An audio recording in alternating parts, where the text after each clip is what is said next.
Ngojea miraa, ngoja wewe sasa.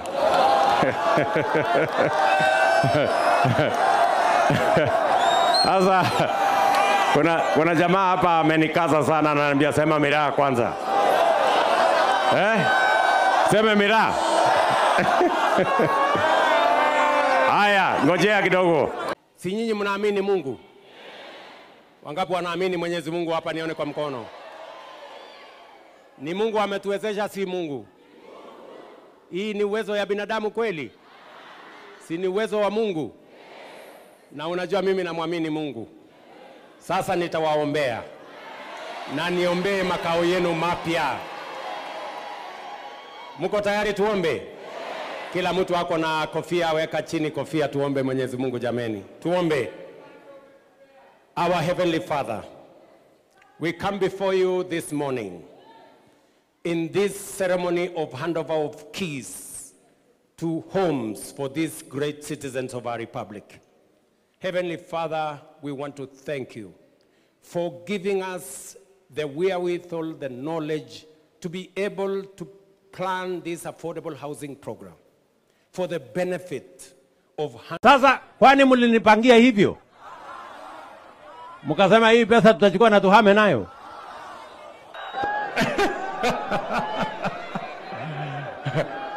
Sasa niko na maneno ingine. Mnataka kuniwapashe? Niwapashe? Sasa nimepanga tena. Sasa nimewaongezea pesa kwa hiyo Hustler Fund. Sasa mjipange tena. Si ndio? Sasa nimesema tupatie nyinyi awamu ya pili. Na hiyo sasa tutakuwa tunapatia watu kwa vikundi. Wewe ungana na watu yako 10, mkuwe na kikundi.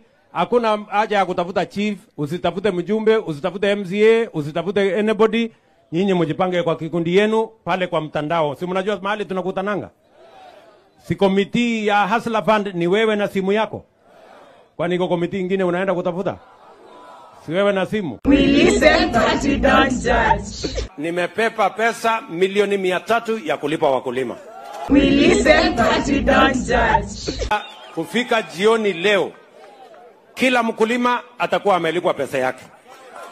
We listen but we don't judge. Pesa karibu shilingi bilioni 1 inapatikana kila siku kutokana na biashara ya bodaboda. We listen but we don't judge. Ndio tumeweka mpango maalum ya mambo ya bodaboda. We listen but we don't judge. Or any part of this government does not believe in not respecting the rule of law. Nimeambiwa kuna barabara yenu inatoka mahali na Nyamawanga hapa. Nyawanga. Alafu inaenda Madiaba. Alafu inaenda Odede. Mpaka iungane na Rapogi.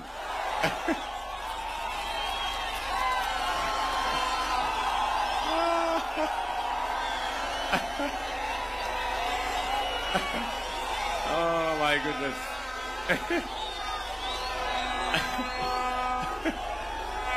So, nimeambiwa ya kwamba mumesema hiyo barabara itengenezwe na iwekwe lami. Ni namna hiyo? Nyinyi mulituma huyu Walter ama ni mchezo alikuja kuniambia? Mulimutuma? Kwa hivyo si story yake. Ni story yenu. Basi mbadi si umesikia, sasa tuweke pesa kwa hiyo barabara tutengeneze.